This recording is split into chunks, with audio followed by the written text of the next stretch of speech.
Before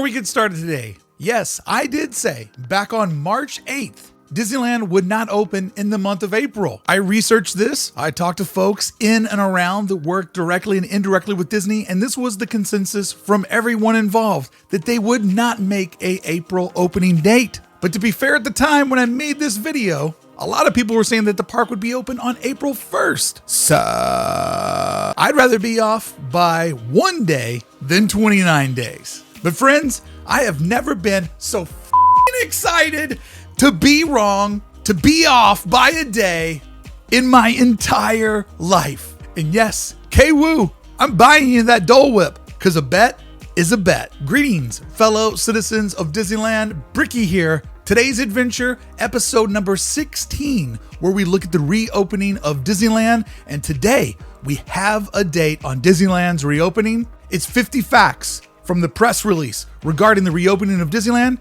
and about 100 opinions. So fact number 1, April 30th, Disneyland and Disney's California Adventure are scheduled to reopen. And as we'll learn, this is the opening date for the general public. But before we get too ahead of ourselves and before we give up too much emotionally, let's just remember that last summer we've been in this spot before. And Disney understands this. Disney in this press release, they really try to manage expectations because after the last year that we've all lived through, we know that at any time, anything is possible. So the press release is written in a way to protect whatever possible future outcomes may arise. Number 2, are planning to officially reopen.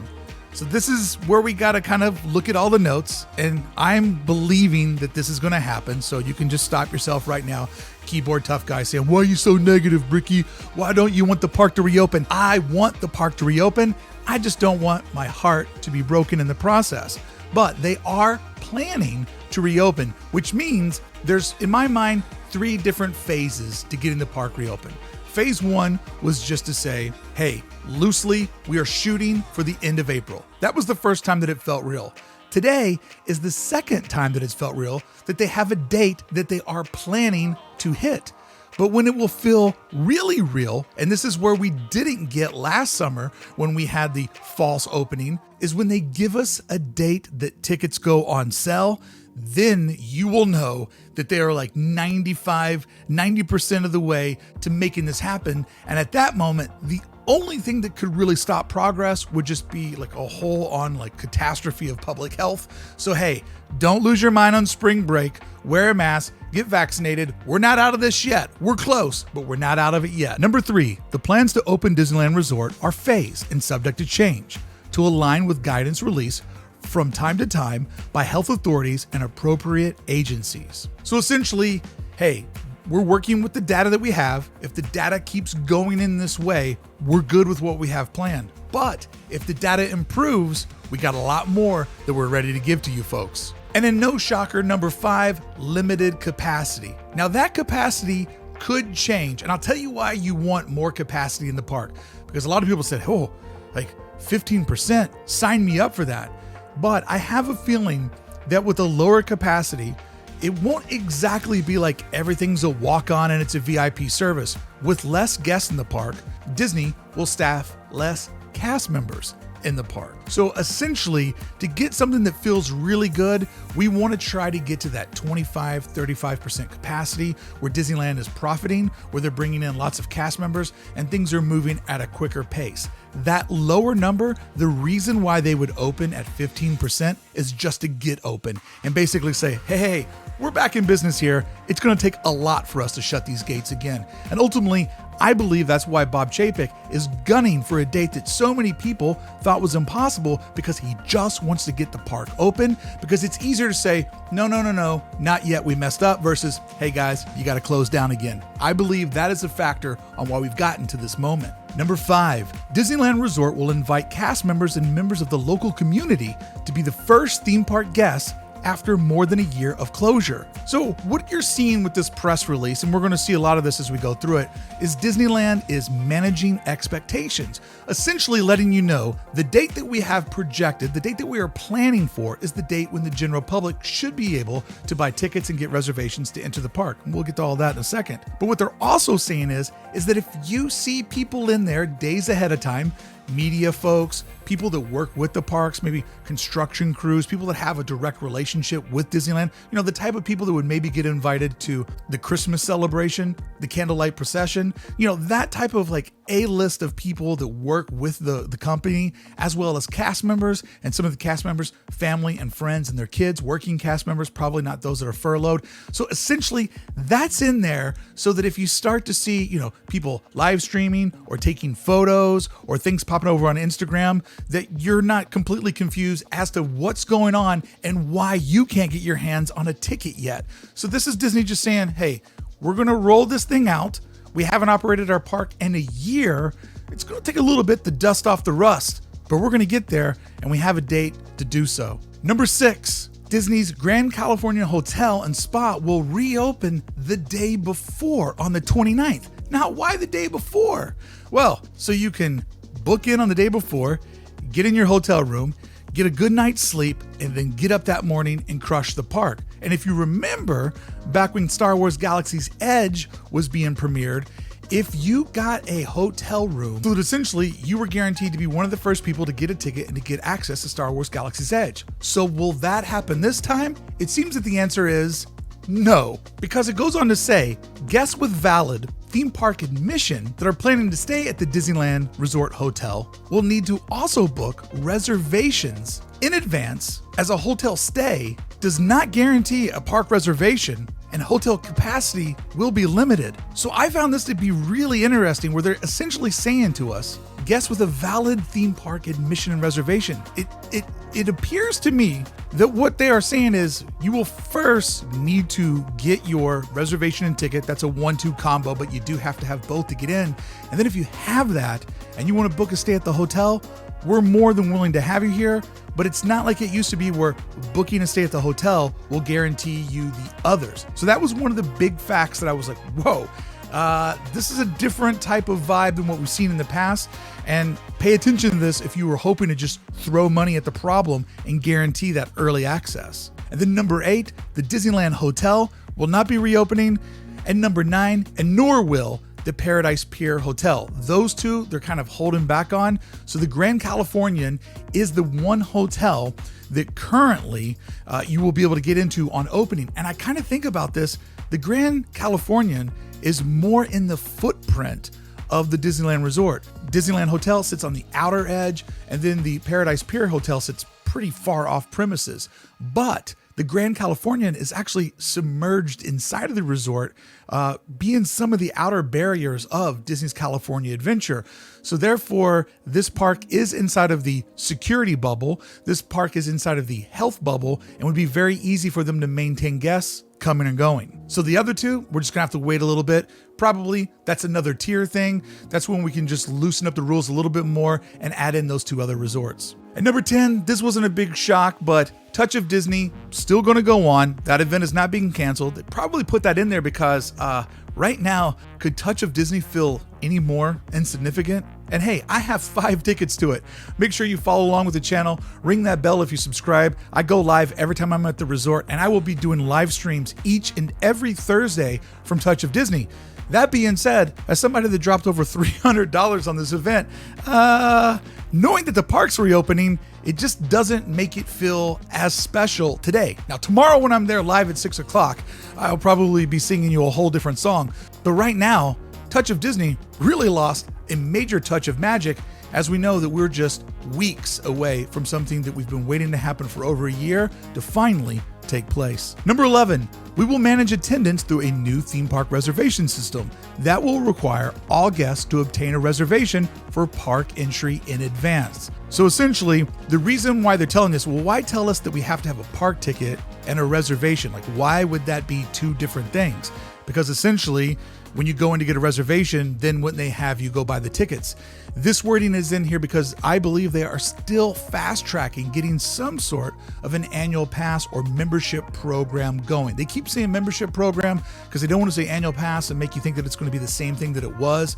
But yeah, this also would apply to like Club 33 members, right? Like they have a pass that's still valid. So if they were to go on and get a reservation, they know they have a ticket.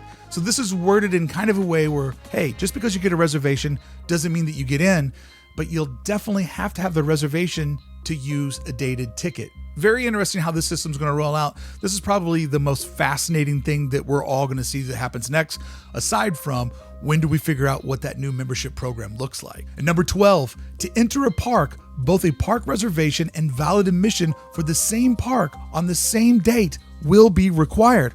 Once again, they're double saying this. You will have to have these things: a reservation for that date, a ticket for that date in order to enter. So therefore, if you had a reservation at a later time or a ticket with a different date on it, it seems to me the only reason why they would double stop this is because there will be some people that have some sort of access outside of the ticket system. And could one also look at this and see same date, same park? Does that mean that park hopping won't be allowed when Disneyland reopens? I'm going to guess no. They didn't allow for park hopping to happen for a while after Walt Disney World reopened. I would assume in the interim, it's 1 day per park per guest. Definitely very interesting the way that this is all worded and it's coming together. When these tickets go on sale, how it all works, that is right now the $1 million question in the room. And I would say that if they want to give guests like 30 days, a month, 4 weeks to buy their tickets, to plan ahead on getting into the park and, taking off from work and everything, we should expect that to be the big announcement in the next 10 days. If it goes later than that, that would suggest to me that maybe things aren't going as smoothly as they planned, and maybe they want to try to keep that opening as like sort of soft and last minute as possible.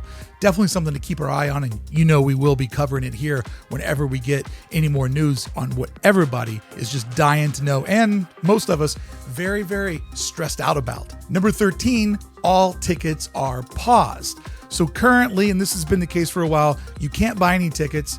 And in fact, I went into the Disneyland app just to look at the calendar, and the calendar stopped saying nothing's happening on the 28th of April. The 29th and the 30th are both grayed out. So there's no way to slide in to buy a ticket. There's really no way to do anything other than just to wait to see what happens next. And if you're still holding on to a ticket from back in the old days of 2019 or early 2020, I have one of those in my app as well. I don't know how that works, and I haven't been interested in spending 45 minutes on a phone call with Disney customer support just to get told, we don't really know. We'll let you know when we figure it out. This is the big one that I feel so bad for many of you. Until further notice, currently only California residents are going to be allowed in the parks, in line with current state guidelines. The reason why they put that second sentence in there, in line with state guidelines, is this is what we're forced to do right now. However, as soon as we can release this, we want to have our guests in from all the nearby states. And, hopefully maybe by the end of the year, we can start seeing some of our international citizens of Disneyland flow back into our country and to get to enjoy this park just like us locals. But for right now, California residents only.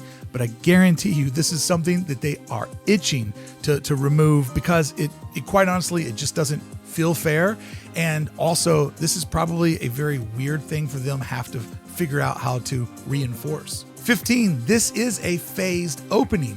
Everything that we learned today in this press release is essentially to get the ball rolling, the press cycle going, and to get guests knowing, hey, there's a date on the horizon, we're back to business. However, everything that we learned today could improve. Things could get much better. We could learn that what they're telling us right now isn't accurate for that reopening date. But on the other hand, things could tighten up as well. This is a phased reopening. We are right now in a beta phase of this happening. So much could change in between now and April 30th. Let's hope that it changes for the better and not for the worse. Because number 16, park admission and offerings are not guaranteed. So they're putting this in the language so that if you do buy a ticket and unfortunately spring break gets wild and things go nuts, or another one of the variant pops up and COVID's not done with this yet, that they just want to let you know, Just because you get a ticket, it's not guaranteed you're going to get in there, because we can't guarantee you that everything will be full steam on those dates that we're shooting for. But I think right now, I mean, we're all kind of used to that, right? Like, everybody's just kind of living day by day, week by week, month by month. I mean, today they just announced that, your taxes, we'll give you guys some more time on paying your taxes, because the last year has been, well, a disaster. 17, more of this notice. We reserve the right to cancel any reservations, admission media, or purchases, and provide applicable refunds. Essentially just saying your ticket doesn't guarantee your admission into the park, and anytime it might have to get pulled, we'll give you your money back. Like, this is not a legal binding contract. It's a ticket for a theme park, and we want you to be there, but there's a lot of things that we all realize that are way out of our control, which means even more so that we all need to realize what we are in control of, and that's our own personal behavior and the way that we handle all these things right now, and our own responsibility to be the best citizens of Disneyland that we can, so us citizens of Disneyland can get back inside of said Disneyland. While it may be different from the last time you visited, together we can find new ways to create magical moments together and memories to treasure forever. 18, this is what I'm looking forward to. This will be, just like Touch of Disney, a once in a fan's lifetime to see the park in a whole different way. Not what we remembered back in 19 or 20, whenever your last visit may have been, but a new way to get into the park. So before we get to some of the good news, let's just look at a couple of things that we know that we won't have, a couple of modifications, and then we will dive in to what we are getting. 19, certain attractions, experiences, services, and amenities will be modified, have limited availability, or remain closed. Essentially, we can't just go on like we used to. We're gonna have to make some modifications to keep up with these state guidelines. For example, Disney Fast Pass Plus will not be available, nor will Disney's Max Pass. But with a lower capacity like that, probably not something that you're going to need or overly be concerned about. As well as Magic Morning and Extra Magic Hour, which, to be honest, I thought that was the same thing. That won't be happening as well. That would probably interfere with the way that they're loading guests in and out. And with only one hotel open, and there maybe not being any, pass holders or new members, whatever that looks like, there's not really a need for these. So it's going to be a different thing as far as, like, there won't really be that VIP lane, because essentially everybody will be getting a VIP experience with a lot less people in the park, a lot more room in the park, but also a VIP experience of just finally being back to this place that we've all dreamt about being for a year now. And of course, that also means we won't see parades, but we will see smaller little pop-ups with characters. We will see character cavalcades like we got to see over in Walt Disney World. And 25, fireworks, nighttime shows, no Fantasmic, no World of Color, no fireworks. We get it. We understand. Those bring in large crowds. Large crowds aren't conducive to what they're trying to do with keeping everybody kind of physically separated from one another. So, my favorite parts of the park, hopefully those will be back sooner than later. But 26, we will get to see some new experiences. Now, this is when I shift over to all the things that we are getting now that we've got the bad news out of the way. Socially distant character meet and greets. We will see the park, different parts of the park, different balconies, different platforms, used in a way that we've never seen them used before.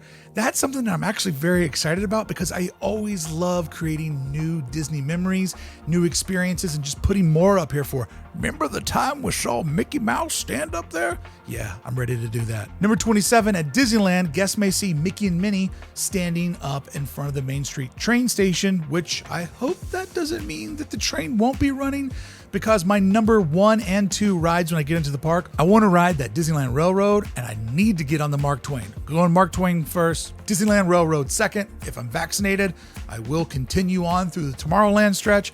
If I'm not vaccinated, I'll probably be dipping out at the Tomorrowland platform and then just kind of walking through the park. In 28, we will also see surprise appearances along Main Street USA. This will be sort of that cavalcade thing that we're talking about. I would expect to see the Main Street vehicles taking characters up and down Main Street instead of guests, and I'm here for it. I've seen what they've done on Walt Disney World. I'm sure you have as well if you're a big Disney YouTube content watcher, and I'm really looking forward to seeing some of those new experiences. And 29, beloved characters will pop up in new ways, and then sometimes in unexpected places, as they may remind mindful of physical distancing. I'm excited to see this. You know, I'm very excited to see how the character meet and greets go. I've never been like a big character meet and greet guy. Like, it's fun to walk by and see it. It doesn't really stop me in my tracks as a middle-aged man that goes there often by myself. It's kind of something that I don't really partake in, but it will be interesting just to see the park used in a whole different way. Now, let's get over to some of the attractions that they went out of their way to mention, and a couple that maybe got left off the list. Over in Disneyland, they let us know that we will see the new Snow White, Enchanted Wish. It'll be exciting to see this whole new reformat of Snow White. This is the third time that this ride has been repurposed since it's being an opening day classic in 1955. But one of the reasons why I believe this is on the list is let us know some of your favorite shorter dark rides will be open. They also went out of their way to let us know that Rise of the Resistance will be reopening, which is very exciting because there was some confusing terminology in that release that we got earlier this month, where will indoor rides be closed or indoor rides subject to a different capacity? Is it a certain amount of time? But they're telling us that Rise of the Resistance will be open. And to that I say, this might be the first time that everyone is guaranteed that goes to Disneyland that day, if you want it, a ride on Rise of the Resistance. And how great is this new press photo of Chewie just celebrating? We are back. We are back in Batuu, baby. Woo! Millennium Falcon Smuggler's Run will be back into operation. This one has a leg over Star Tours, where Star Tours, we share the adventure with so many other citizens of Disneyland. But the Millennium Falcon gives us the ability to be in there just with our group that we're traveling to Disneyland with for the day. So it'll be interesting to see, does Star Tours reopen? Peter Pan makes the list. They got to let everybody know the most magical ride at the resort will be open. And I don't anticipate that 45-minute wait throughout the day. You might be able to get on a little bit faster for once. And that's what I'm going to refer to this ride. If I can get on faster, I will refer to it as a Peter Pandemic. They put Indiana Jones on the list just to let us know that this other big fan favorite, where you spend a decent amount of time indoors, this will be something that will be available. However, expect to see people probably backed up in Adventureland, so that when you actually go through the cave system, you're going to go through the caves, rip over those bridges, and get over to the carts. I don't think they'll let that line back up at all on the inside, which is fine and actually preferred for me, because sometimes the worst part about Indiana Jones is how it clogs up at the very end when you're standing over those bridges, and then you're waiting on stairs with butts in your faces, and you know your butt's in somebody's face. So yeah, I'm all about the butt not being in the face. 35 Space Mountain, another indoor classic. They're letting us know this is a ride that locals just absolutely love. It will be there for your return. 36, Big Thunder Mountain. Why wouldn't it be open? And 37, King Arthur's Carousel. Now you say, of course, King Arthur's Carousel would be reopened. Why wouldn't it be? But they're excited because, if you remember, when the park closed, there was a major refurbishment going on with King Arthur's Carousel. So therefore, it's going to be one of the shinier new attractions on your return. Now, a couple of notables that are left off the list for Disneyland, we did not hear about Small World, Pirates of the Caribbean. These are very long indoor attractions. And also, we didn't hear anything about Nemo's Subs, which I believe no one will ever get on again. And I just pray, it's cool if Batuu's open, but I pray that Launch Bay returns.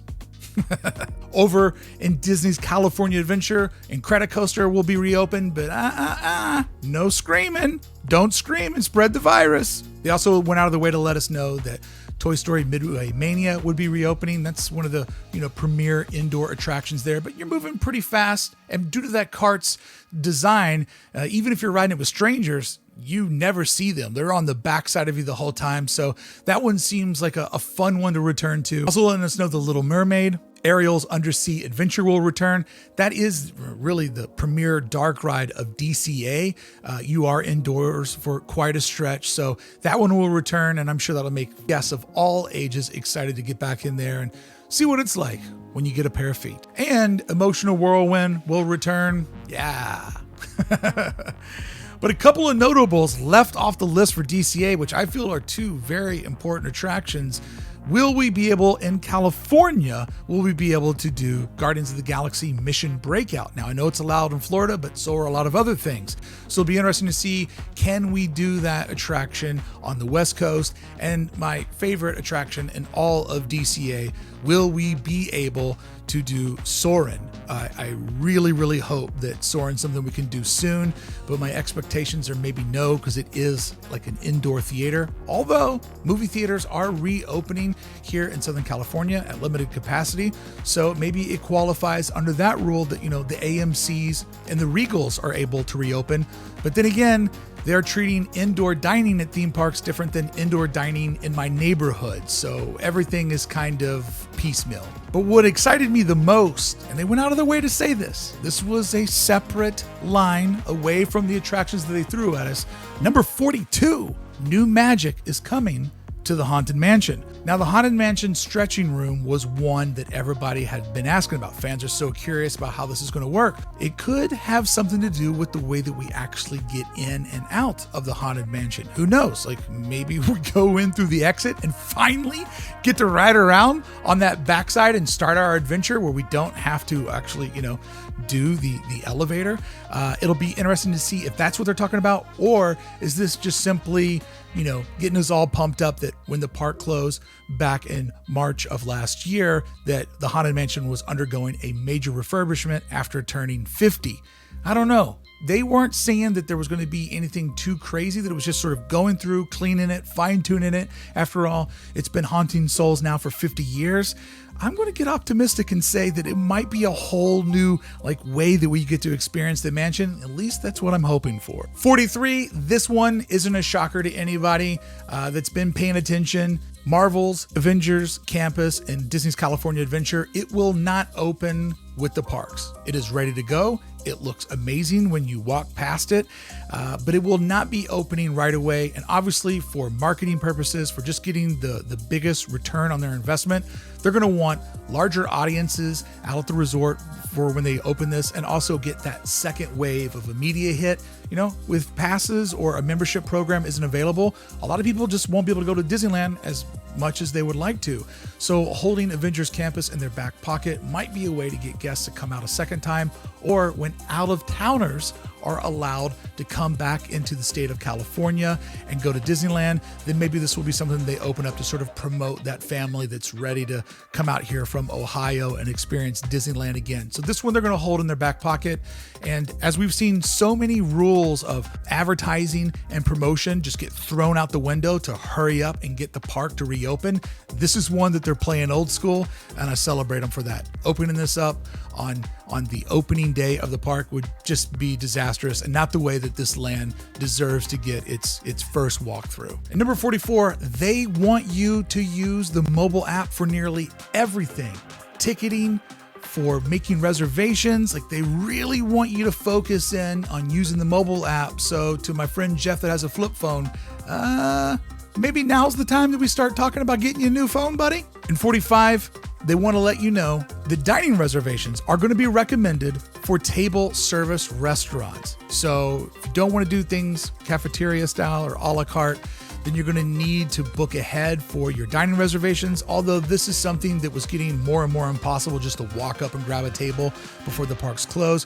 But this kind of goes under that umbrella of how they want you to really plan ahead so they can manage your expectations of knowing what you're going to get that day and knowing what you already aren't going to get before you show up, save the lines at City Hall, but also to get you used to thinking of your phone as being the way that you essentially act as your own travel agent and book out your big adventure the next time you're hitting the resort. And number 46, the Carthay Circle alfresco dining area. Alfresco means eating outdoors. That's what I learned during the pandemic. That's going to continue, which is really great because they have really expanded the amount of folks that can eat at Carthay Circle. So excited to see that large footprint of outdoor dining is going to stay. At number 47, they want you to get used to the idea of doing touchless transactions.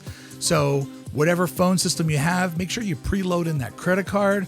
Make sure you have the system down because they really want to try to keep things moving fast, and they want to limit the contact between guests and cast members. There's already plexiglass separating you from many of the cast members, so maybe a good time before you head out to the resort, get used to the Disney app, get used to having your credit card loaded into Apple Pay or whatever service that is that you feel comfortable using.